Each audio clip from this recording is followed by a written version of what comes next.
ഒരാളുടെ ജീവിതം എങ്ങനെ അടയാളപ്പെടുത്തുന്നു എന്ന് ചോദിക്കുമ്പോൾ, ഈ ഭൂമി വിട്ടു പോകുമ്പോൾ, ജീവിതം വിരാമക്കുറിപ്പിട്ട് മാറുമ്പോൾ എന്ത് ബാക്കി വയ്ക്കുന്നു എന്നതിൻ്റെ അടിസ്ഥാനത്തിലാണ്. റൂസോ എന്ന എഴുത്തുകാരൻ പറഞ്ഞിട്ടുണ്ട്, ചിന്തകൻ പറഞ്ഞിട്ടുണ്ട്, റൂസോ എന്ന എന്നെ മെനഞ്ഞതിന് ശേഷം ദൈവം തൻ്റെ മോൾഡ് ഉടച്ചു കളഞ്ഞു. കാരണം ഇനിയും മേലിലൊരു റൂസോ ഉണ്ടാകാൻ പാടില്ല എന്ന നിർബന്ധം കൊണ്ട്. നമ്മളെല്ലാവരും അങ്ങനെ തന്നെ ദൈവത്തിൻ്റെ അതുല്യമായ സൃഷ്ടികളായി ഈ ഭൂമിയിൽ വ്യത്യസ്തമായ നിയോഗങ്ങൾ ഏറ്റുവാങ്ങിയവരാണ്. അതുകൊണ്ട് തന്നെ നമുക്കെല്ലാവർക്കും അതുല്യതയുമുണ്ട്, ആധികാരികതയുമുണ്ട്. ദൈവം നൽകിയിരിക്കുന്ന ജീവിത വഴികളിലെ ഓരോരോ നാഴികക്കല്ലുകൾ പിന്നിടുവാൻ ദൈവം അപരിമേയമായ തൻ്റെ കൃപയും ശക്തിയും നൽകുന്നു. ബഹുമാനപ്പെട്ട ജോർജ് വർഗീസ് സാറിൻ്റെ ജീവിതത്തിൽ ദൈവം കൊടുത്ത ഏറ്റവും വലിയ കൃപയും വരവുമാണ് സംഗീത സബരിയ. 50 വർഷക്കാലത്തെ സംഗീത ജീവിതവുമായി ബന്ധപ്പെട്ട അനുഭവങ്ങളും സാക്ഷ്യങ്ങളും കുറിക്കുന്ന ഒരു പുസ്തകമാണ്, സമാഹാരമാണ് ഈ പുസ്തകം. 1974 മുതൽ ആരംഭിച്ച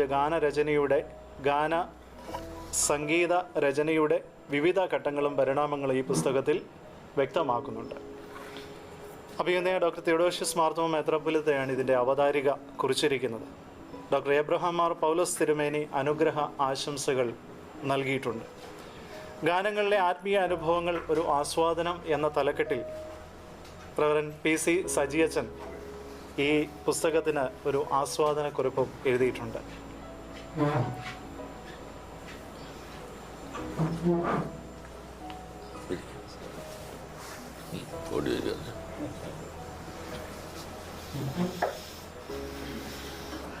ഗാനങ്ങളിലെ ആത്മീയ അനുഭവങ്ങൾ ഒരു ആസ്വാദനം എന്ന പേരിൽ റവറൻ സജി PC അച്ഛൻ ഒരു കുറിപ്പ് ഇതിനകത്ത് ഉൾച്ചേർത്തിട്ടുണ്ട്. ഗാനങ്ങളുടെ പിന്നിലെ അനുഭവങ്ങളിലും പ്രചോദനവും ഡോക്ടർ ജോർജ് ചെറിയാൻ കുറിച്ചിരിക്കുന്ന ഒരു ലേഖനമുണ്ട്. ശുഭവചനത്താൽ കവിയുന്ന ഗാനങ്ങൾ ബഹുമാനപ്പെട്ട എൻ്റെ അധ്യാപകൻ കൂടിയായ ഡോക്ടർ ജോസ് പാറക്കടവിൽ സാർ കുറിച്ചിരിക്കുന്ന ഒരു ലേഖനമുണ്ട്.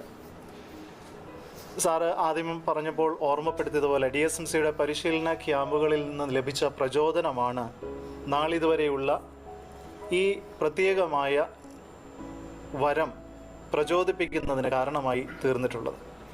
പാട്ടുകൾ ആത്മാവിൻ്റെ ഉണർത്തുപാട്ടാണ്. പാടി സ്തുതിച്ചിടും എൻ രക്ഷകൻ യേശുവിന് 1988 എഴുതിയ ഈ പാട്ട് മാരാമണ്ണ് വളരെ സുപരിചിതമായി പാടി ദൈവത്തെ മഹത്വപ്പെടുത്തിയ ഒരു ഗാനമാണ്. 2008 സിയോൻ സഞ്ചാരി ഭയപ്പെടേണ്ട എന്ന ഗാനം സാറിൻ്റെ മനനത്തിലും അനുഭവത്തിലും നിന്ന് ഉരുത്തിരിഞ്ഞു വരുമ്പോൾ അതിന് പിന്നിലെ അനുഭവം എനിക്ക് കുറച്ച് പ്രാധാന്യമുള്ള ഒരനുഭവമായി തോന്നി.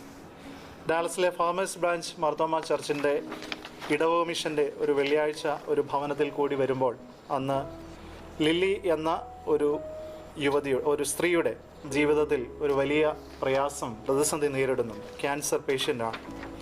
അന്ന് അവിടെ വെച്ച് വികാരി അച്ഛൻ റവറൻ വിനോയ് ഡാനിയൽ അച്ഛൻ പ്രസംഗിച്ച പ്രസംഗത്തിന് ആധാരമാക്കിയ വിഷയം യെശയ്യാ പ്രവചനം 43 1 മുതൽ 5 വരെയുള്ള വാക്യങ്ങളാണ്. ആ വാക്യത്തിൻ്റെ അടിസ്ഥാനത്തിൽ ലഭിച്ച ഉൾക്കാഴ്ചകൾ പിന്നീട് ധ്യാനത്തിൽ കൂടി ദൈവവചന ധ്യാനത്തിൽ കൂടി ബലപ്പെട്ടപ്പോൾ സിയോൻ സഞ്ചാരി ഭയപ്പെടേണ്ട എന്ന ഗാനം ഉളവാകുന്നതിന് കാരണമായി തീർന്നു. പിന്നീട് സാർ എഴുതുന്നുണ്ട്, കുറേ നാളുകൾക്ക് ശേഷം വീണ്ടും പല ആവർത്തി ആ ഭവനത്തിൽ സന്ദർശിച്ചു.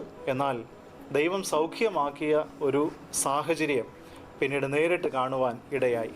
ആ ഒരു അനുഭവമാണ് ആ ഗാനത്തിന് പ്രചോദനമായി തീർന്നത്. അങ്ങനെ എല്ലാ പാട്ടുകൾക്കും പിന്നിൽ ഓരോരോ അനുഭവങ്ങൾ ഉണ്ടായിരുന്നു എന്നത് വളരെ വ്യക്തമായി ഈ പുസ്തകത്തിൽ രേഖപ്പെടുത്തിയിട്ടുണ്ട്.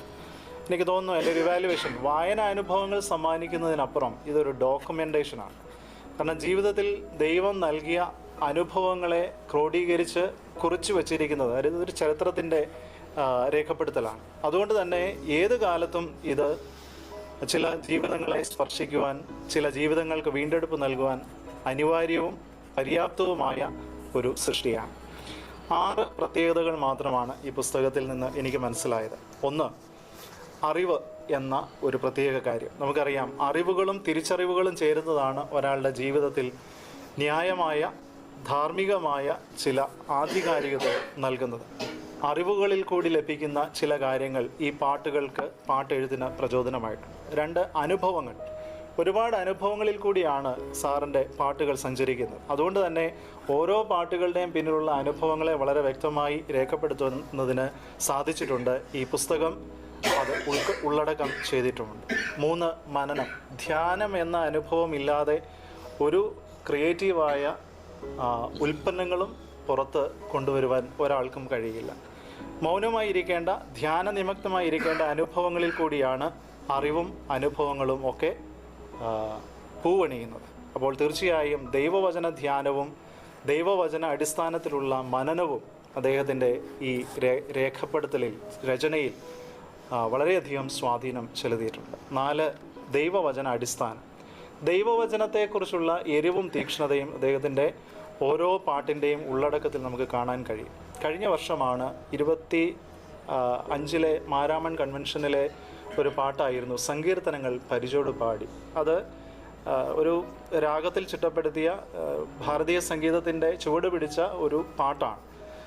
എല്ലാവർക്കും അത് പാടാൻ കഴിയില്ല. പക്ഷേ അതിൻ്റെ ഒരു ദൈവശാസ്ത്രവും അതിൻ്റെ സ്ട്രക്ചറും നോക്കുമ്പോൾ വളരെ കൃത്യമായ ഒരു പ്രൊപ്പോർഷൻ അതിനകത്ത് സൂക്ഷിച്ചിട്ടുണ്ട്. ഞാനത് സാറിനോട് പറയുകയും ചെയ്തു. സൃഷ്ടിയെക്കുറിച്ച്, ദൈവത്തിൻ്റെ സൃഷ്ടി പ്രക്രിയയെക്കുറിച്ച് പറയുന്നുണ്ട്. അതിനുശേഷം കർത്താവിൻ്റെ ക്രൂശാരോഹണം, കർത്താവിൻ്റെ സഹനം, വീണ്ടെടുപ്പ്, അതിനെക്കുറിച്ച് പറയുന്നുണ്ട്. അതിനുശേഷം കർത്താവിൻ്റെ വരവിനെക്കുറിച്ച് പറയുന്നുണ്ട്. അപ്പോൾ കൃത്യമായൊരു അനുപാതത്തിലാണ് അദ്ദേഹം ഓരോ ഗാനങ്ങളും ചിട്ടപ്പെടുത്തിയിരിക്കുന്നത്. അത് വചന അടിസ്ഥാനത്തിൽ തന്നെ ആയിരിക്കണം എന്ന നിർബന്ധമുണ്ട്. 5 ദൈവശാസ്ത്ര വിശ്വാസ ബോധ്യങ്ങൾ.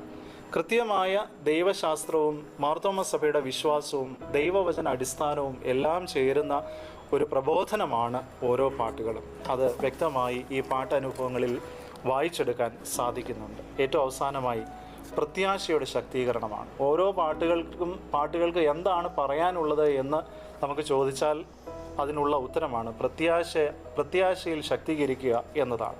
അതുകൊണ്ട് ഈ പുസ്തകം വളരെ കുറഞ്ഞ കാലയളവിലെ അനുഭവങ്ങളല്ല, 50-ലധികം വർഷങ്ങളായി നീണ്ടുനിന്ന സംഗീത ലോകത്ത് അദ്ദേഹത്തിന് ലഭിച്ച കൃപയുടെ വിനിയോഗത്തിൽ നിന്ന് ലഭിച്ച ഒരു വലിയ അടയാളപ്പെടുത്തലാണ്.